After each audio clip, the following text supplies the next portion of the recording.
Assalamualaikum warahmatullahi wabarakatuh. Bapak Ibu sekalian yang saya muliakan, sebelum kita melanjutkan kajian pada sesi kedua ini, sambil menunggu Bapak Ibu yang belum selesai berbuka puasa, mari kita baca sholawat bersama-sama. Salatullah salamullah ala Taha Rasulillah. Salatullah salamullah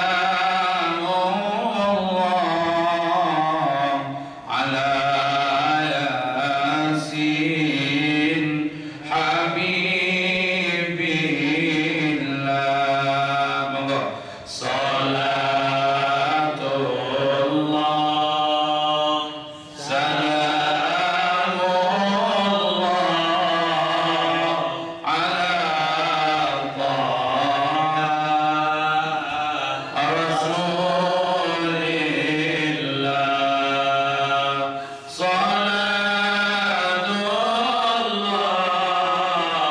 salamullah ala Yasin Habibillah. Tawassalna bismillah wa bil hadi Rasulillah wa kulli mujahidin lillah bi alil ya Allah. Salatullah salamullah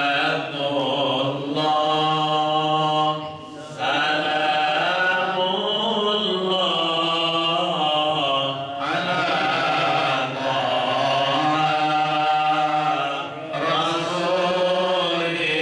Rasulillah. Salatullah salamullah ala Yasin Habibillah. Bapak Ibu yang saya muliakan, melanjutkan kajian yang tadi, di sebelah kanan kita ada malaikat yang selalu berdoa, Allahumma a'ti mumfiqon kholafa, mendoakan orang yang selalu berinfak agar ditambah, diberkati, dilipat gandakan rizkinya oleh Allah Subhanahu wa ta'ala. Amin Allahumma. Sebaliknya di sebelah kiri kita ada malaikat yang juga selalu berdoa, Allahumma a'ti mumsikan talafa, orang yang selalu menggenggam, tidak mau peduli, tidak mau memberi, tidak mau berbagi, itu didoakan oleh malaikat agar rizkinya itu hancur. Dalam pengertian apa? Yang pertama sudah saya sampaikan tadi, orang yang diberikan karunia oleh Allah, ada harta, ada kekayaan, tapi tidak mau peduli dan tidak mau berbagi, maka yang akan ia dapatkan, ia tidak akan luput dari 4 hal. Yang pertama adalah hartanya banyak di dalam pandangan mata, tapi tidak bisa menjadi rizki. Sekarang yang kedua, apa yang kedua? Dia akan menderita, akan mengalami penyakit yang penyakitnya tidak sembuh-sembuh, tapi juga tidak mati-mati. Jadi penyakitnya itu penyakit berat, penyakit ruwet, tidak sembuh-sembuh, tapi juga tidak mati-mati. Akhirnya apa? Hartanya yang banyak itu di samping tidak bisa ia manfaatkan dengan baik, hanya habis buat berobat, bayar dokter, bayar rumah sakit. Itu salah satu akibat yang akan dialami oleh orang yang banyak harta tapi tidak mau infak, tidak mau peduli. Makanya ini kalau kita lihat orang yang penyakitnya ruwet-ruwet, gawat-gawat, yang biayanya besar, itu bisa kita lihat kira-kira itu orang kaya apa orang melarat. Saya kalau di Indonesia itu survei, saya kurang tahu kalau di sini karena sistemnya mungkin beda. Tak amati rumah sakit yang satu ke rumah sakit yang lain, pasti penyakitnya sing ruwet-ruwet. Itu yang di rumah sakit tingkat kabupaten tidak sanggup, dipindah ke provinsi sampai ke kota, sampai ke ibu kota, kadang-kadang sampai ke luar negeri. Itu rata-ratanya yang kaya apa yang melarat? Yang kaya, yang penyakitnya ruwet-ruwet itu pasti yang kaya. Kalau orang melarat itu saya amati, alhamdulillah, nggak mati ketemu penyakitnya, tahu-tahu mati gitu. Nah, bagaimana ketemu penyakitnya tidak pernah berobat. Dia kan tidak pernah merasakan darah tinggi atau tidak. Karena tidak pernah tahu darah tinggi, lama-lama sering makan kambing, tahu-tahunya stroke, besoknya mati gitu. Tapi tidak pernah merasa kalau sakit. Akhirnya tidak ada beban, tidak ada pikiran, tidak ada macam-macam gitu. Sementara yang kaya-kaya itu ruwet, Pak. Ruwet masuk ke rumah sakit di tingkat kabupaten, itu sampai sekian hari tidak sembuh-sembuh, habis sekian ratus juta itu kalau di Indonesia, tidak sembuh-sembuh tapi tidak mati-mati. Akhirnya kata dokternya disarankan, Bapak pindah itu rumah sakit yang lebih besar, dokternya lebih profesional, alatnya lebih canggih, dipindah juga begitu. Sampai ke Jakarta nggak sembuh-sembuh, nggak mati-mati, pindah ke Singapura. Nyampe Singapura, pulang ke Indonesia habis 3 miliar, kalau sudah waktunya tetap mati. Tapi sebelum mati nghabiskan 3 miliar. Itu orang kaya banyak harta tapi kena penyakit yang tadi. Kalau orang jadi kuli di kampung, jadi tukang, itu nggak ada ceritanya mati habis 3 miliar, itu nggak ada. Kalau habis 3 miliar dijual sak kampungnya udah cukup gitu. Gampang sekali di sana, itu matinya gampang gitu. Kadang-kadang keluar dari rumahnya, naik sepeda ontel, nyampe jalan raya ditabrak mobil, mati besoknya. Diurus dapat jasa harja. Kalau di Indonesia sekarang itu 25 juta. Itu udah cukup. Punya utang nggak bisa bayar, mati kena tabrak mobil, dapat jasa harja. Itu biasanya bisa buat tahlilan lunas utang-utangnya. Jadi gampang sekali matinya orang melarat, itu udah sulit-sulit begitu. Beda dengan orang kaya tadi. Jadi matinya itu ruwet, tapi habis ngabiskan hartanya yang banyak karena kena penyakit yang nggak sembuh-sembuh tapi juga tidak mati-mati. Yang paling bahaya orang punya harta tapi tidak mau berinfak. Ini akibat yang nomor 3. Apa?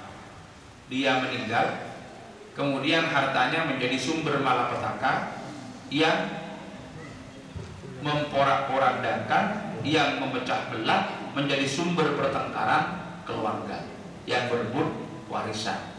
Ini akibat yang paling parah yang akan diterima oleh orang diberi harta oleh Allah tapi tidak mau berinfak dan tidak mau berbagi.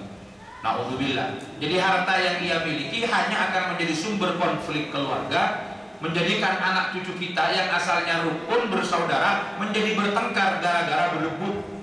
Akhirnya kapan ingat mendoakan kita kalau setiap hari sudah disibukkan rebutan harta, menjadi bermusuhan, pecah keluarga itu karena harta yang ditinggalkan bukan harta yang barokah. Nah, sekarang Bapak Ibu sekalian, apa hubungannya puasa yang kita lakukan dengan membentuk pribadi yang bertakwa yang ciri pertamanya adalah al-infaq fis sarra wad dharra.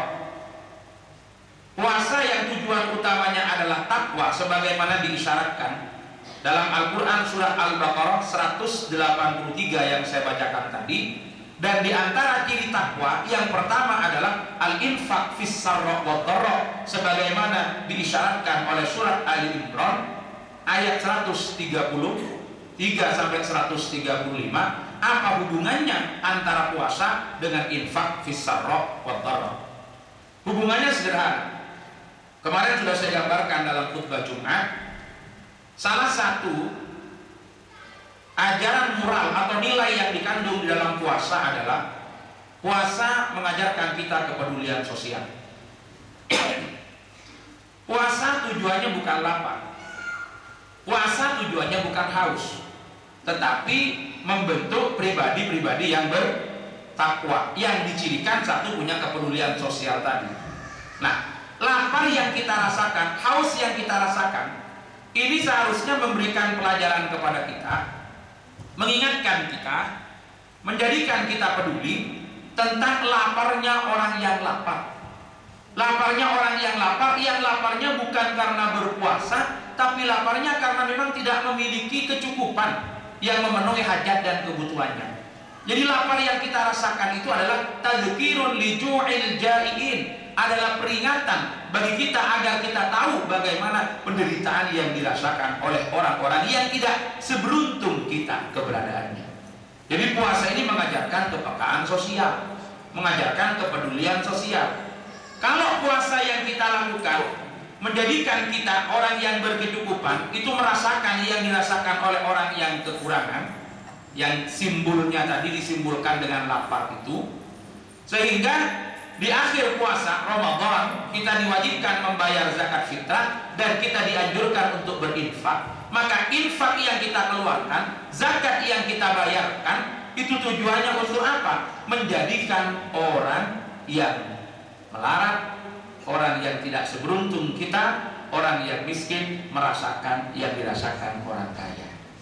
Jadi kalau puasa menjadikan orang yang kaya merasakan yang dirasakan oleh orang miskin dengan rasa lapar yang kita rasakan, maka infak dan sedekah yang diberikan kepada saudara-saudara kita menjadikan orang miskin merasakan seperti apa yang dirasakan orang kaya. Jadi sekarang kita rasakan dulu yang dirasakan orang miskin, sehingga muncul kepedulian sosial, ada kepekaan sosial, tidak hanya simpati tapi empati. Akhirnya kalau kita sudah berpikir tentang orang lain, kita mau mengulurkan tangan, kita mau membantu, kita mau memberi, kita mau bersedekah, kita mau berinfak, kita membayar zakat. Maka zakat, infak dan sedekah yang kita berikan kepada orang miskin ini kan menjadikan mereka merasakan yang dirasakan oleh orang kaya, walaupun temporer. Tapi kalau semua orang kaya punya kepedulian tidak hanya dalam waktu puasa, maka selamanya orang yang miskin merasakan yang dirasakan orang kaya. Ini untuk apa? Memperpendek jarak antara si kaya dengan si miskin. Nah, sebetulnya kalau kita kembali kepada keadilan Allah, yang Allah berikan rata itu bukan kekayaan, bukan harta, tapi kebahagiaan. Kadang-kadang ada orang miskin yang sering sambatan, saya sudah rajin ke masjid, saya sudah patang ibadah, tapi kok saya melarat toh. Sementara yang sana tidak pernah ibadah, itu malah musyrik kepada Allah, malah di sana ateis, tidak pernah berbuat baik, kok diberikan kekayaan. Apakah Allah ini tidak adil kepada hambanya? Ada orang yang kadang-kadang berpikiran demikian. Betul? Ada yang menganggap demikian. Alhamdulillah. Ini Mas Jamal ingat juga, sekarang bukan puasa lagi Mas. Kalau tadi walaupun suara saya serak, lagi puasa tidak boleh minum. Kalau sekarang harus ngerti, puasanya udah selesai. Jadi kalau serak ya keluarkan airnya, seharusnya begitu. Bismillahirrahmanirrahim. Alhamdulillah. Jadi yang Allah berikan rata itu sebetulnya keadilannya itu adalah kebahagiaan. Kebahagiaan bukan kekayaannya. Dan kebahagiaan tidak selamanya dicapai dengan kekayaan. Kekayaan ini adalah salah satu jalan saja menuju kebahagiaan, kalau cara memperlakukannya itu adalah benar. Nah, di mana kalau tak keadilan Allah? Sebetulnya sederhana. Keadilan Allah itu adalah Allah memberikan kebahagiaan yang seimbang kepada orang yang beriman dan bertakwa walaupun wujudnya berbeda. Jadi kalau seseorang ditakdirkan oleh Allah tidak seberuntung kita dari segi materi, itu kenapa? Bisa jadi ia bisa mendapatkan kebahagiaan dengan cara yang lebih mudah dari kita. Harga kebahagiaannya, nilai kebahagiaannya bisa dicapai dengan harga yang murah. Sementara orang yang diberi kecukupan materi, diberi kecukupan harta oleh Allah, kalau dia tidak beriman dan bertakwa, dia masih sulit dengan harta yang ia dapatkan untuk mencari kebahagiaan. Jadi pada akhirnya kebahagiaan itu diberikan merata. Jadi sekali lagi, kalau kita ingin mempelajari keadilan Allah itu di mana, Allah memberikan kebahagiaan yang sama kepada orang yang beriman dan bertakwa walaupun wujudnya berbeda. Jadi orang kaya itu yang beriman dan bertakwa, dia juga berpeluang mendapatkan kebahagiaan. Orang melarat beriman dan bertakwa itu sama peluangnya mendapatkan kebahagiaan. Bedanya apa? Kalau yang kaya ingin mendapatkan bahagia itu harganya mahal, kalau yang melarat ingin dapatkan senang itu harganya murah. Itu aja perbedaannya. Akhirnya dengan tingkat perbedaan karunia rezeki yang Allah terima, kedua-duanya sama-sama berpeluang untuk mendapatkan kebahagiaan. Itu saya punya teman dulu, orangnya kaya, duitnya banyak. Satu saat perutnya kembung, tidak bisa ngentut. Gara-gara tidak bisa ngentut, itu dibawa ke rumah sakit. Setelah diperiksa oleh dokter, kata dokter, Pak, usus buntu harus dioperasi. Gara-gara tidak bisa ngentut, dioperasi. Setelah dioperasi, dia bisa ngentut. Tuh, senang dia. Tanya sama dokter, berapa dok? 10 juta. Gara-gara tidak bisa ngentut, bayar 10 juta. Ada orang melarat, misalnya jadi buruh tani di kampung, perutnya kembung, nggak bisa ngentut, takut dia khawatir kena 10 juta juga. Ternyata begitu pulang nyampe rumahnya, itu sembuh dengan daun kesimbuhan itu. Ada daun yang kalau dibuat sabu itu langsung kentutnya keluar itu. Nah sekarang ini kalau kita icip, yang kaya nggak bisa ngentut, itu ruwet, susah. Begitu bisa ngentut, dia senang. Yang melarat tidak bisa ngentut, perutnya kembung, juga susah. Begitu bisa ngentut, dia juga senang. Bedanya apa? Kalau yang kaya 10 juta, yang melarat cukup kesimbuhan. Jadi akhirnya Allah memberikan jalan keluar itu beda antara yang kaya dengan miskin. Intinya apa? Mendapatkan kebahagiaan itu seimbang. Yang menentukan itu adalah keimanan dan ketakwaannya. Ada orang yang duitnya banyak, hartanya banyak, bingung sih tidak dapat kebahagiaan. Dia cari di tempat yang salah juga. Dia udah punya istri, istrinya cantik, gak dipakai, keluar dari perempuan lain. Ada apa enggak? Di rumahnya udah enak, dia bingung, keluar cari kebahagiaan lain. Keluar duit, ya. Jadi cari senang, dia keluar biaya banyak. Mau tidur, dia bingung, gak bisa tidur. Di rumahnya bagus, gak bisa tidur, keluar ke diskotik. Itu kan jadi tenang. Ke sewa hotel, nyampe sana juga tidak bisa tidur, datangkan perempuan lain juga tidak bisa tidur, sampai pakai obat-obat terlarang, pakai sabu-sabu, pakai narkoba, pakai macam-macam. Tujuannya sederhana, biar bisa tidur. Ternyata bisa tidur itu mahal bagi mereka, sebab mereka sudah tidak bisa mendapatkan kebahagiaan di rumahnya. Beda dengan jamaah al-ikhlas. Di sini saking tenangnya, kalau hanya ingin tidur itu tidak perlu pakai obat, tidak perlu pakai uang, tidak perlu ke hotel. Wong di masjid lagi pengajian banyak yang tertidur. Nah itu kan saking senengnya kan. Ini rahmat tapi jangan diteruskan. Nah, artinya kita membahasakan cara untuk mendapatkan kesenangan itu beda-beda. Tapi Allah memberikan kebahagiaan itu seimbang kepada orang yang beriman dan bertakwa. Satu contoh. Orang yang penghasilannya setiap hari itu hanya 100.000 di kampung, 1 bulan 3 juta pas-pasan. Kemudian dapat uang, ada orang ngasih 1 juta, luar biasa senangnya. Penghasilannya 1 hari kok dapat uang 1 juta. Jadi ada tambahan penghasilan 1 juta, itu senangnya luar biasa. Tetapi bagi orang yang setiap hari penghasilannya 10 juta, itu dapat tambahan uang 1 juta, itu gak ada nilainya. Kalau perlu mau ngambil kesusuannya gak ada, dibiarin aja datang-datang sendiri. Hilang aja gak kepikiran. Berarti kan uang 1 juta bisa membuat bahagia bagi orang yang melarat, tapi tidak ada artinya bagi orang yang kaya. Nah itulah keseimbangan yang Allah berikan kepada manusia, walaupun tingkat penghasilannya berbeda antara satu dengan yang lain. Nah inilah Bapak Ibu sekalian, hikmah atau tujuan dari puasa itu adalah membentuk pribadi yang bertakwa, yang bercirikan satu adalah al-infaq fis-sarra wa dharra. Kemudian selanjutnya insya Allah akan saya sampaikan besok. Yang kedua adalah kadmul ghaib, al-afwu 'anil nas dan al-ihsan. Kadmul ghaib itu adalah mengendalikan amarah, mengendalikan emosi. Yang kedua membalas, memaafkan kesalahan orang lain. Dan yang ketiga itu yang akan disampaikan besok adalah membalas kejelekan orang lain dengan kebaikan. Ini yang menjadi kandungan isi dari surat Ali Imran ayat 133 sampai 135 yang membicarakan tentang kriteria orang-orang yang bertakwa yang menjadi tujuan daripada puasa sebagaimana digambarkan dalam surah Al-Baqarah ayat 183. Saya kira ini beberapa penjelasan yang saya sampaikan. Ini kelanjutan dari kajian sebelum berbuka puasa. Baik, selanjutnya kami berikan kesempatan kepada Bapak Ibu sekalian. Masih ada waktu kurang lebih 30 menit untuk kita manfaatkan dialog, untuk kita manfaatkan diskusi pada kesempatan ini. Mungkin masih bisa menampung 3 atau 4 pertanyaan. 15 menit. Oh, kurang 15 menit.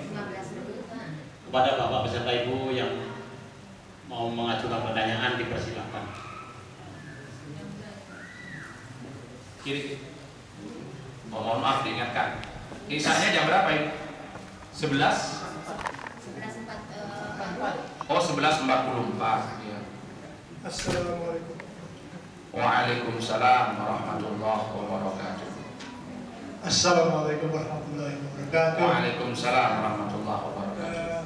Mau tanya nih Pak Ustaz, Ya. kebanyakan teman-teman kita anggota PPMI belah ini mau pergi ke Indonesia, Iya. mau vacation, mau merayakan di sana. Bagaimana buat zakat ini? Zakat di sini atau mesti zakat di masjid di Indonesia sana? Pak? Iya. Terima kasih. Terima kasih, pertanyaan yang bagus sekali.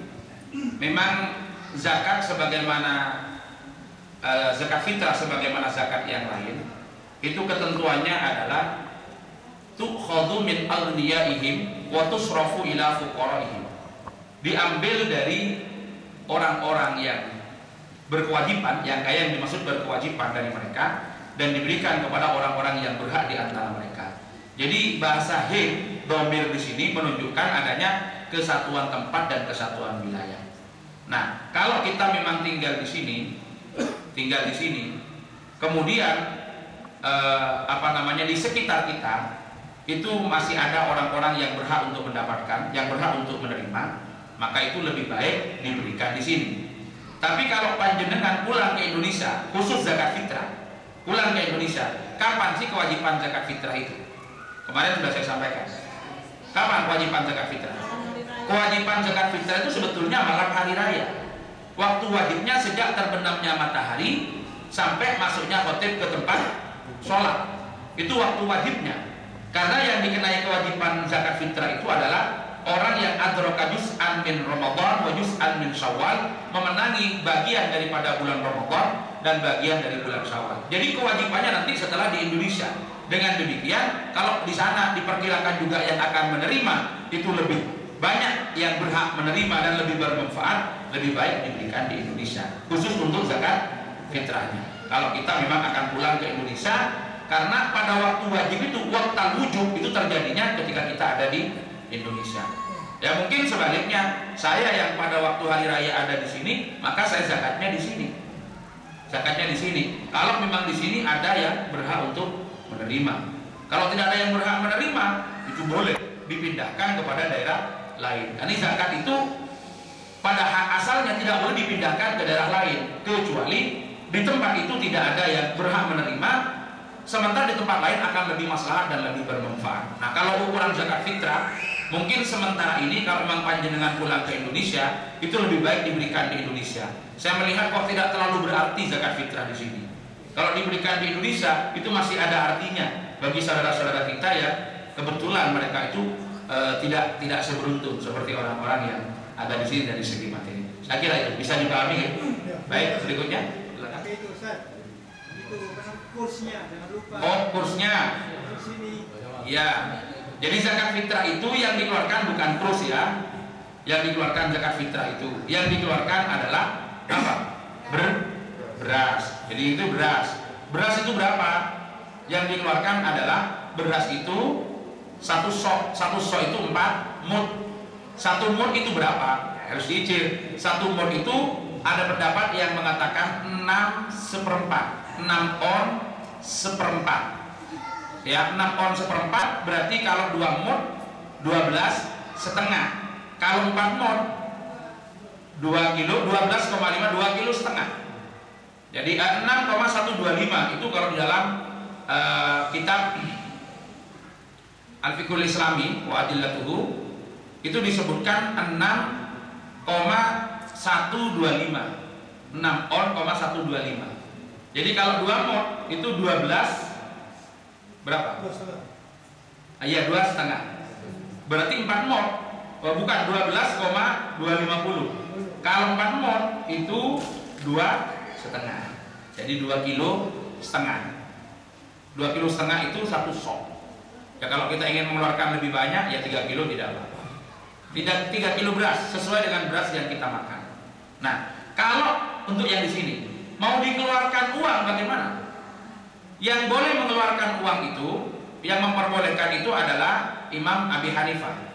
Kalau bagi Imam Syafi'i, zakat fitrah itu harus dikeluarkan dalam bentuk beras sesuai dengan yang kita makan, makanan pokok. Imam Abu Hanifah itu boleh mengeluarkan zakat fitrah dalam bentuk harga, dalam bentuk uang. Tapi kalau dikeluarkan uang mengikuti Imam Abu Hanifah, ukuran yang dikeluarkan beda. Imam Abu Hanifah itu mengatakan bahwa 1 sok kadar yang dikeluarkan dari zakat fitrah itu adalah 3,8 kilo. Kalau Imam Syafi'i 2,5 kilo. Dengan demikian kalau mau taklid sama Abu Hanifah, bukan 2,5 kilo dikeruskan uang, tetapi 3,8 yang dikeruskan uang. Jadi kalau di Indonesia itu harga beras katakan 10.000. Maka kalau menggunakan beras 2,5 kilo. Tapi kalau menggunakan uang bukan 25.000, harus 38.000, setara dengan 3,8. Jadi kita taklid jangan separuh-separuh. Ya, Imam Syafi'i itu mengharuskan beras, tidak boleh mengeluarkan dalam bentuk uang. Kalau mengeluarkan dalam bentuk uang, ikut kepada Imam Abu Hanifah. Tapi kadar yang dikeluarkan lebih tinggi, 3,8. Makanya kalau mau mengeluarkan bentuk uang, jangan dikruskan 2,5 kilo, tapi dikruskan berapa? Dikonversi ke 3,8. Nah di sini harga beras berapa? Berapa euro? Kenapa? 2 euro. Katakan 1 kilo itu 2 euro. Berarti kalau mau mengeluarkan beras itu jangan 5 euro. Jangan 5 euro, tetapi setara dengan 3,8. Berapa? 6, ya hampir 7. Hampir 7 euro gitu. Jadi kalkulasinya seperti itu. Ya dikeluarkan lebih banyak tidak ada masalah. Itu kan batas minimal. Kalau lebih banyak itu malah bagus gitu. Lebih banyak itu malah bagus. Saya kira itu tentang zakat. Silakan, Ibu. Oh, yang separuh dari jawab Bapak ya. Saya punya zakat, saya kirim ke Indonesia, tapi kan di sini bayarnya 7,5 euro. Kemudian bantu saya bilang ditukar ke Indonesia, kok terlalu banyak, Pak? Kasihkan si A, si B. Ya yang satu kok 90.000. Separuh-separuh aja ya. Bagaimana ini, Pak? Ya. Ibu nyuruh ke pembantunya. Pembantu itu posisinya hanya wakil. Hanya wakil ya. Ibu kan di sini berzakat, ibu kan Indonesia lebih banyak membutuhkan misalkan. Kalau memang di sini nggak ada, itu kan wakil. Wakil itu tidak boleh merubah dari apa yang ditentukan oleh si wakil, harus izin. Ibu yang sudah mengeluarkan sekian, ya sudah 7,5 euro, tapi dikasihkan ke sana. Tidak usah bilang terlalu banyak. Ya, nanti mau dipotong sama pembantunya, nggak boleh itu. Itu wakil posisinya. Ya, kecuali memang mau ngeluarin beras seperti itu. Jadi kalau dikeruskan ke sini, ya tadi sudah jelas 3,8. 3,8 berapa? Ketemu 7,5 misalkan. Ya itu yang dikeluarin 7,5 euro. Terserah nanti nilai tukarnya menjadi berapa, itu urusan di sana. Dengan ketentuan tadi bahwa zakat fitrah itu prinsipnya, termasuk zakat-zakat yang lain, prinsipnya itu dikeluarkan di tempat kita berada. Tukhadhu min aghniyahim wa tusrafu ila fuqarahim. Kenapa? Sederhana. Karena zakat itu ingin memperpendek jarak antara orang kaya dengan orang miskin. Jadi ketika orang yang berhak diberi zakat itu kan ada kepedulian kita. Orang miskin yang mana? Orang miskin yang ada di sekitar kita. Kalau kita makan, kita masak, yang dengar baunya ya sekitar kita. Kalau kita beli mobil, yang tahu yang rasa-rasa ya sekitar sini. Kalau kita punya rezeki banyak ya sekitar sini, seumpama ada. Makanya dengan demikian zakatnya diberikan ke orang miskin yang ada di sini. Kalau itu adanya di sini, gitu. Orang sana kan tidak ngerti gimana di Indonesia. Kecuali di sini tidak ada yang berhak menerima. Bisa karena perbedaan agama yang melarang itu, atau kemudian yang seagama kok cukup lah. Dalam arti kalau dikasih zakat itu wis gak ono senengi gitu loh. Gak ono senengi. Karena bekerja 1 jam aja di sini kerja paling kasar misalkan 10 euro misalkan. Jadi dikasih 7,5 kan gak pasti orang seneng-senengnya gitu loh. Ternyata kalau 90.000 dikasihkan di sana, senengnya kalau banyak. Itu memang kalau memang tidak ada, itu diperbolehkan. Salah satu ulama yang memperbolehkan itu adalah Imam Qofal. Jadi naqluz zakat min baladin ila baladin ukhra. Memindah zakat dari satu daerah ke daerah yang lain itu diperkenankan dengan alasan satu, karena memang di daerah sini tidak ada yang berhak menerima, atau ada tapi tidak terlalu lah. Sementara di tempat lain lebih jelas manfaatnya. Apalagi yang diberi di sana itu masih ada ikatan